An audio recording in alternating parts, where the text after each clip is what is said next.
الإزازة دي بقالها ساعتين هنا بتستوي على نار هادية.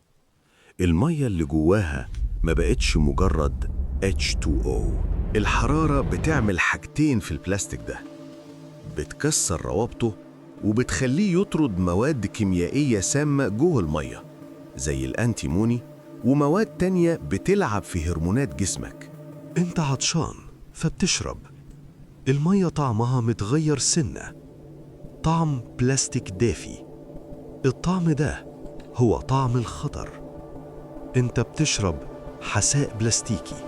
قاعدة في حياتك: إزازة المية اللي نسيتها في العربية اعتبرها مية رادياتير، حطها للعربية، اسقي بيها الزرع، بس إياك تدخل جسمك. البلاستيك والحرارة وصفة كارثية.